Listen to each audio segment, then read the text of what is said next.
Good morning student. कल हमने MSc previous की जो क्लास ली थी उस क्लास के अंदर हमने हार्मोन्स के बारे में स्टडी की थी कि हार्मोन्स किस प्रकार से कार्य करता है। तो देखिए आज हम हार्मोन का एक्शन किस प्रकार से होगा, वो किस प्रकार से रिएक्ट करता है। रिसेप्टर देखते हैं पहले कि रिसेप्टर कहाँ कहाँ प्रेजेंट हो सकते हैं। ठीक है, देखो एक्शन, देखो हार्मोनल एक्शन, हार्मोन 3 जगह पे कार्य कर सकता है।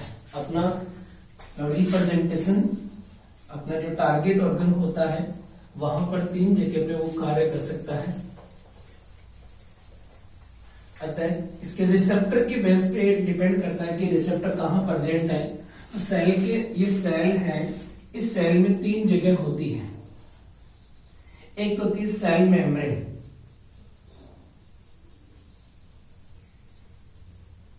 एक होता है साइटोप्लाज्म और एक होता है न्यूक्लियस।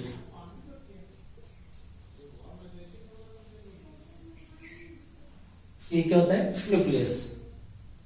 ठीक है, अगर 3 जगह रिसेप्टर प्रेजेंट हो सकते हैं, सेल मेम्ब्रेन के ऊपर, साइटोप्लाज्म के अंदर और एक न्यूक्लियस के अंदर। अतः इसका जो वर्क होता है वो भी 3 जगह पे होता है। सेल मेम्ब्रेन पे कार्य करेगा या साइटोप्लाज्म पे कार्य करेगा या न्यूक्लियस जीन लेवल पर अपना एक्शन दिखाएगा। तब एक एक के बारे में स्टडी करते हैं। सबसे पहले हम देखिए सेल मेम्ब्रेन पर हार्मोन, ये केमिकल कम्युनिकेटर होते हैं। ये क्या करते हैं? सेल मेम्ब्रेन के ऊपर बाइंड होकर सेल मेम्ब्रेन लेवल पर किस प्रकार से वर्क करते हैं। देखिए ये एमएससी प्रीवियस का है, जनरल फिजियोलॉजी में। ठीक है, हार्मोन के बारे में स्टडी कर रहे हैं हम। किसके बारे में कर रहे हैं? हार्मोन के बारे में। देखिए ये क्या करता है, सेल मेम्ब्रेन की जो परमेबिलिटी होती है उसको अल्टर कर देता है, उसको चेंज कर देता है। क्या कर देता है? चेंज। फर्स्ट एक्शन है। अब अल्टर कैसे करेगा? आपने कभी सुना होगा कि नर्वस सिस्टम के अंदर या अपने जो भी हार्मोन्स होते हैं, जैसे एडीएच की बात करें, एंटी डायूरेटिक हार्मोन, ये सेल मेम्ब्रेन की परमेबिलिटी को चेंज कर देते हैं। क्या कर देते हैं? सेल मेम्ब्रेन की परमेबिलिटी को चेंज कर देते हैं। जैसे एडीएच की बात करते हैं तो दुरुस्त कुंडलित नलिका होती है। ये नेफ्रॉन की स्ट्रक्चर है।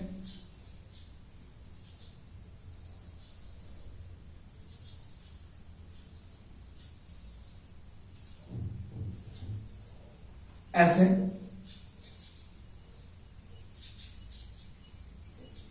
ये बोमेन कैप्सूल है, ये समीपस्थ कुंडलित नलिका है, ये लूप ऑफ हेनले है, ये दूरस्थ कुंडलित नलिका है। इसे प्रॉक्सिमल कॉन्वोल्यूटेड ट्यूब्यूल्स बोलते हैं, इसे डिस्टल कॉन्वोल्यूटेड ट्यूब्यूल्स बोलते हैं, इसे लूप ऑफ हेनले बोलते हैं। और ये आगे कलेक्टिंग डक्ट है।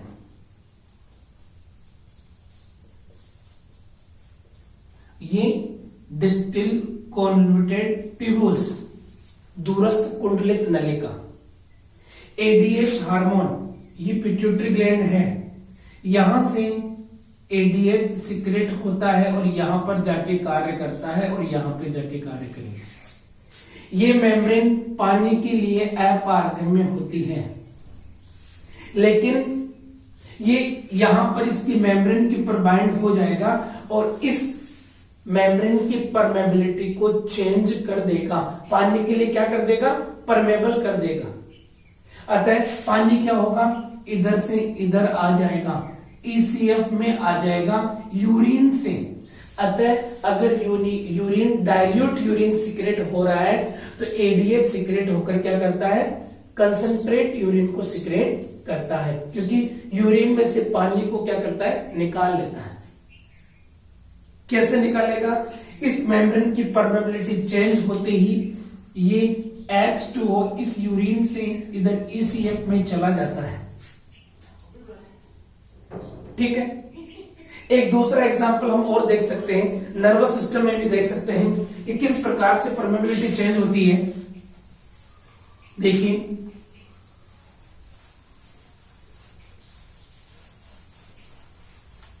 जो अपने आगे नर्वस सिस्टम में जो टॉपिक चलेगा फिजियोलॉजी में, उसमें काफी काम आएगा ये। जैसे मान लीजिए ये न्यूरॉन है,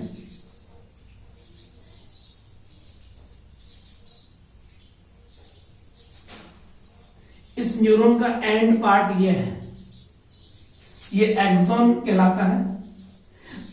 नॉर्मल कंडीशन में यहां पर बाहर पॉजिटिव और अंदर नेगेटिव होता है, लेकिन यहां पर देखो माइटोकॉन्ड्रिया होता है। ये माइटोकॉन्ड्रिया एक केमिकल को सिंथेसाइज करता है जिसका नाम है, छोटे छोटे आंचे में भर देता है, इन्हें वेसिकल्स बोलते हैं।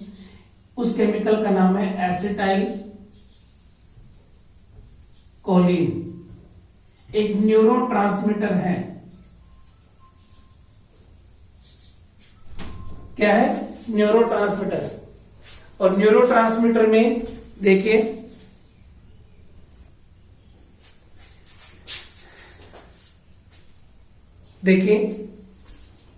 अब दूसरा न्यूरॉन ये है, इसका ये अंतिम ये है, इसे प्री सिनेप्टिक नर्व बोलते हैं, इसे प्री पोस्ट सिनेप्टिक नर्व बोलते हैं।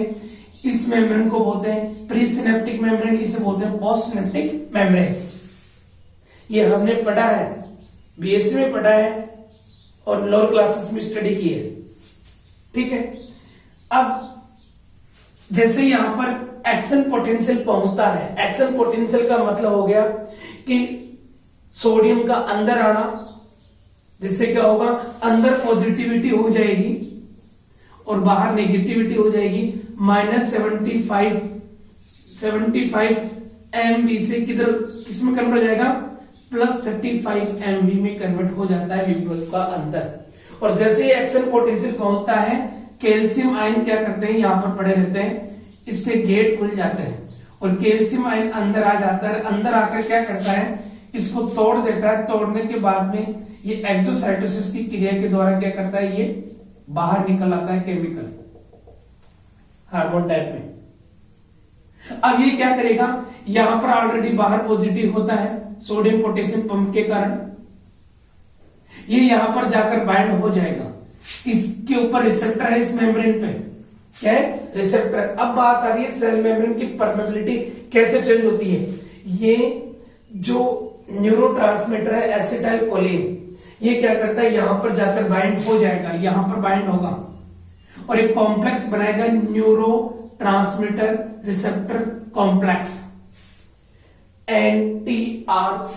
N का मतलब न्यूरो, T का मतलब ट्रांसमीटर, R का मतलब रिसेप्टर, ये रिसेप्टर है, और एक C का मतलब है कॉम्प्लेक्स। और ये बनते ही सोडियम पोटेशियम पंप तो बंद हो जाएगा और इस मेम्ब्रेन की परमेबिलिटी चेंज हो जाएगी। परमेबिलिटी का मतलब क्या हो गया, सोडियम के चैनल खुल जाएंगे, यहां पर गेट ओपन हो जाते हैं सोडियम के गेट ओपन होने का मतलब क्या है, परमेबिलिटी का चेंज होना। और सोडियम क्या होगा, अंदर आ जाएगा न्यूरॉन के अंदर एक्सोप्लाज्म में, और अंदर आ जाएगा तो इसका मतलब अंदर पॉजिटिविटी हो गई और बाहर क्या हो गया, नेगेटिव। तो ये एक्शन पोटेंशियल यहां पर पहुंच गया। तो ये परमेबिलिटी को चेंज कौन कर रहा है, न्यूरोट्रांसमीटर। एडीएच का मैंने आपको पहले बता दिया। इस प्रकार से जो रिसेप्टर सेल मेम्ब्रेन पर प्रेजेंट होते हैं, उनके अंदर ये सेल की परमेबिलिटी को चेंज कर देता है। दूसरा, सेकेंड, साइटोप्लाज्म लेवल पर किस प्रकार से कार्य करता है। इसमें साइटोप्लाज्म लेवल पर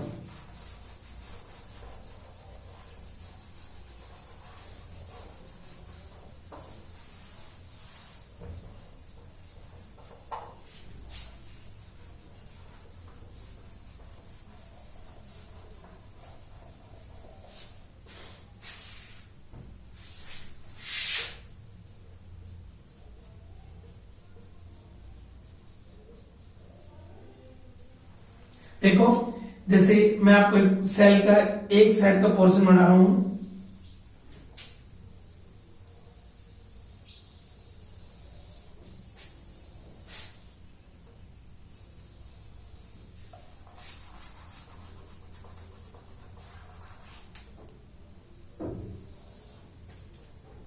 ये सेल मेम्ब्रेन है,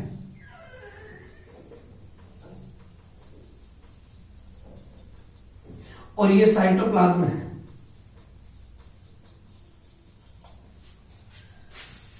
हार्मोन एज ए मैसेंजर किस रूप में कैसे वर्क करता है? यहां पर रिसेप्टर है, ये आर,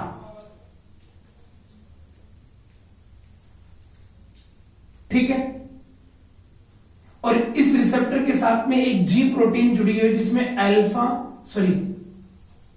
बीटा, डेल्टा और अल्फा 3 सब यूनिट से मिल, इसे क्या बोलते हैं? जी प्रोटीन 3 सब यूनिट से मिलकर बनी हुई है, और इसके साथ में क्या जुड़ा हुआ है?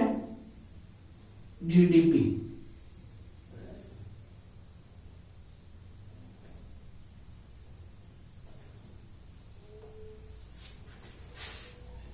अब देखिए,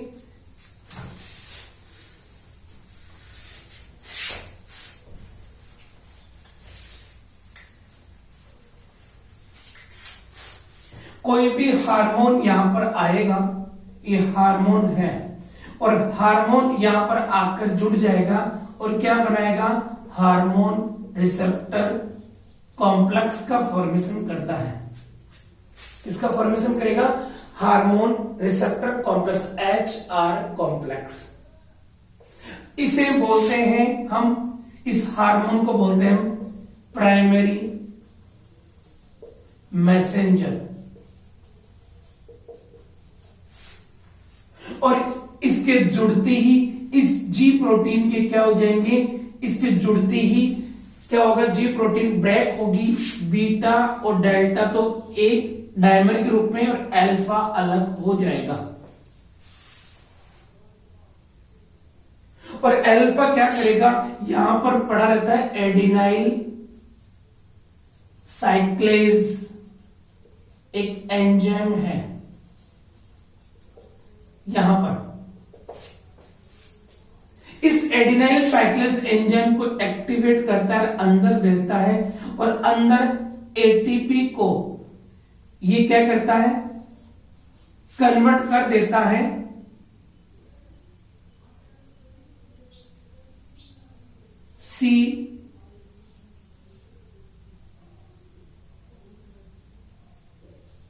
CAMP।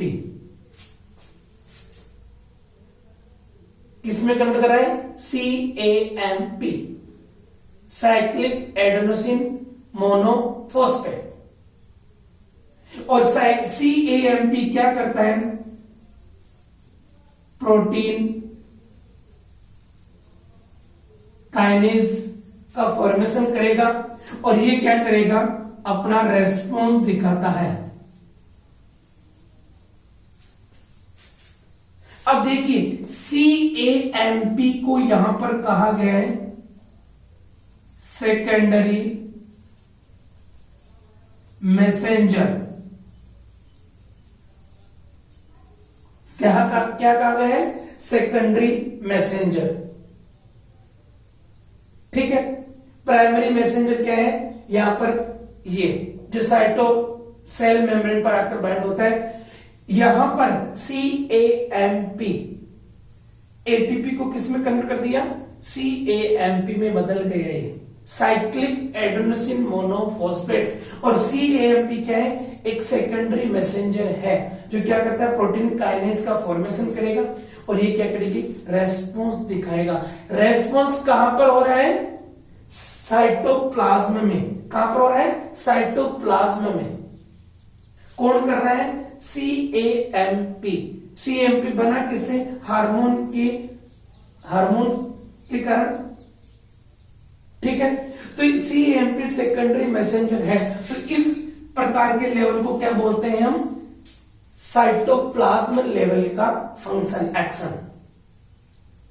क्या बोलते हैं, साइटोप्लाज्म लेवल का। ठीक है, अब बात आती है जीन लेवल पर किस प्रकार से होता है, वो देखना है अपने को।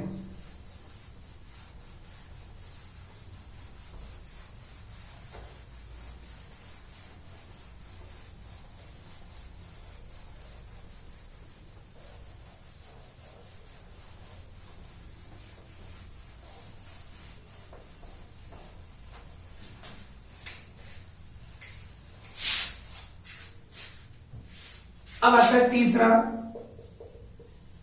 जीन लेवल पर। किस पर, जीन लेवल पर। ये कोशिका है, ये क्या करता है, हार्मोन डायरेक्ट आता है अंदर और इस न्यूक्लियस के अंदर आकर यहां पर बाइंड हो जाता है, न्यूक्लियस के अंदर जाता है और किसको क्या करता है, किसको प्रभावित करेगा, किसको प्रभावित करेगा, डीएनए को। किसको प्रभावित करेगा, डीएनए को। डीएनए से क्या बनता है, एमआरएनए। ये न्यूक्लियस इतना बड़ा मान लीजिए, समझाने के लिए बड़ा बना रहा हूं, इतना बड़ा होता नहीं है। डायरेक्ट हार्मोन अंदर आएगा, हार्मोन अंदर आ गया, साइटोप्लाज्म से होता हुआ किसमें पहुंच गया, न्यूक्लियस में। ये क्या है, न्यूक्लियस। अंदर आकर क्या करता है, डीएनए को प्रभावित करता है और डीएनए उसके प्रभाव से क्या बनाता है, mRNA, messenger RNA. Messenger RNA कहां जाता है, साइटोप्लाज्म में। इसे क्या बोलते हैं, साइटोप्लाज्म। और साइटोप्लाज्म में आकर क्या करता है, साइटोप्लाज्म में आकर राइबोसोम और टीआरएनए, राइबोसोम और टीआरएनए ये तीनों मिलकर एमिनो एसिड की पॉलीपेप्टाइड चेन का फॉर्मेशन करते हैं, प्रोटीन सिंथेसिस करते हैं। इस हार्मोन आया अंदर, हार्मोन ने डीएनए को प्रभावित किया। अब डीएनए प्रभावित हो गया तो एक अलग ही प्रकार का एमआरएनए बनेगा, ठीक है। और एमआरएनए उस डीएनए में निहित सूचना के अकॉर्डिंग ही क्या बनाएगा, बाहर जाएगा और बाहर जाकर अपने अंदर निहित सूचना के अंतर्गत ही प्रोटीन संश्लेषण करेगा। तो इस लेवल को क्या बोलते हैं, जीन लेवल। क्या बोलते हैं, जीन लेवल का एक्शन हार्मोन का। ये डायरेक्ट अंदर न्यूक्लियस में जाए, डीएनए को प्रभावित करे और प्रभावित डीएनए एमआरएनए बनाएगा, प्रभावित एमआरएनए, और प्रभावित एमआरएनए साइटोप्लाज्म में जाकर प्रोटीन सिंथेसिस करता है, अलग ही प्रकार के प्रोटीन का फॉर्मेशन करेगा, ठीक है ना। तो इस प्रकार से ये तीन तरीके से एक्शन करता है, इसे बोलते हैं hormonal action in different places according to situation of the receptor. Receptor are situated in 3 places of the cell membrane, cytoplasm and nucleus, ठीक है। ये इस प्रकार से ये अपना ये था। अब हम देखिए, ये तो हार्मोन की बात हो गई थी, hormone as a messenger, hormone is a secondary messenger, ठीक है। हार्मोन कितने प्रकार के होते हैं, types of the hormones, classification of the hormones. Hormone is a chemical communicator, hormone as a messenger. Hormone as a messenger के अंदर जो साइटोप्लाज्म लेवल का मैंने बताया था, वैसा डायग्राम बना के हमारे को रिप्रेजेंट करना है, ठीक है। अब हम बात करते हैं, वो करते हैं एक एक ग्लैंड की, क्योंकि हार्मोन सीक्रेट किससे होते हैं, एंडोक्राइन ग्लैंड से। किससे सीक्रेट होते हैं, एंडोक्राइन ग्लैंड से। तो एंडोक्राइन ग्लैंड्स के अंदर सबसे पहले हम अगर जिस ग्लैंड की बात करते हैं, वो अपने पास में ग्लैंड है, वो है पिट्यूटरी ग्लैंड।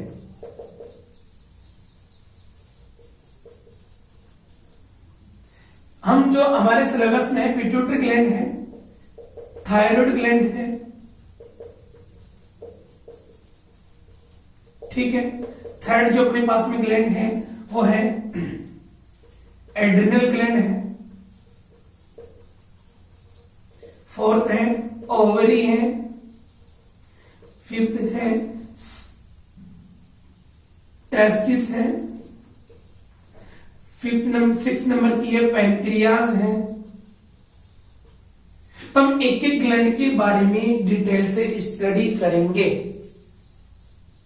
सबसे पहले अगर हम जिस ग्लैंड की बात करते हैं वो है पिट्यूटरी ग्लैंड। कौन सी ग्लैंड है? Pituitary gland. देखिए फर्स्ट ग्लैंड है अपने पास में पिट्यूटरी ग्लैंड।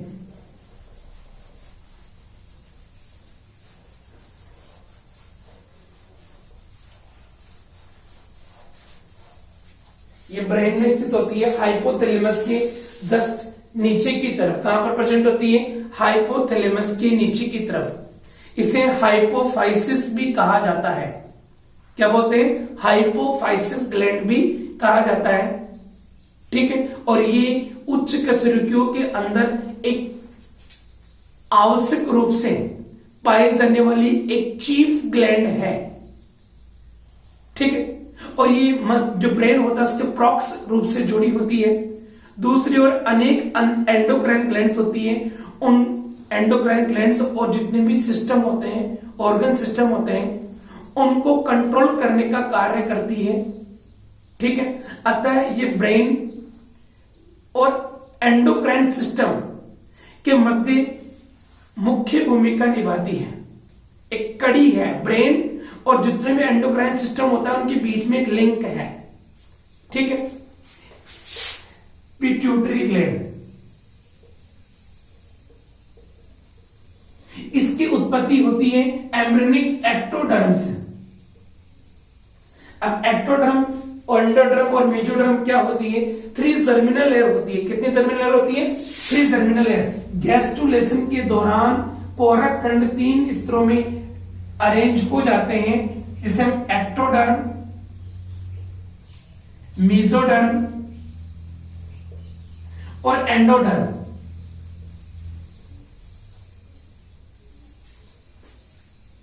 अब इस एक्टोडर्म से ही इस पिट्यूटरी ग्लैंड की उत्पत्ति होती है। ओरिजिन यानी इसका निर्माण कहां से होता है? एम्ब्रियोनिक एक्टोडर्म से ही। ठीक है, अब एम्ब्रियोनिक एक्टोडर्म से तो होता है, लेकिन इसके 2 पार्ट होते हैं। पिट्यूटरी ग्लैंड के अगर देखोगे तो कितने पार्ट होते हैं? 2 पार्ट्स होते हैं ऐसे। एक होता है एडिनो हाइपोफाइसिस और एक होता है न्यूरो हाइपोफाइसिस। एडिनो हाइपोफाइसिस और न्यूरो हाइपोफाइसिस, ये 2 पार्ट्स हैं, 1 एंड 2। इन दोनों भागों का जो ओरिजिन होता है वो डिफरेंट वे में होता है। अब डिफरेंट वे में कैसे होता है वो देखना है हमारे को। ये डायग्राम ये है। अब इसकी उत्पत्ति का यानी इसका ओरिजिन कैसे हो रहा है, इसका डायग्राम मैं आपको बनाता हूं। अपनी माउथ है, ये मान लीजिए माउथ है, और माउथ के अंदर फेरिंग्स है। कौन सी है? फेरिंग्स, जिसे हम हिंदी में क्या बोलते हैं? ग्रसनी। क्या बोलते हैं इसको? ग्रसनी।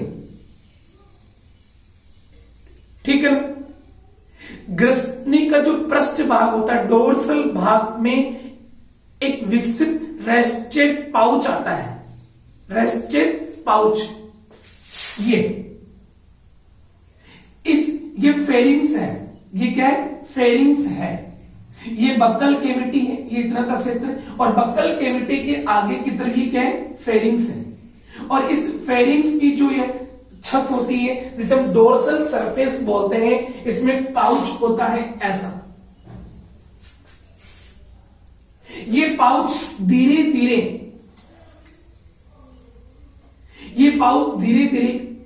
अपर ग्रोथ के रूप में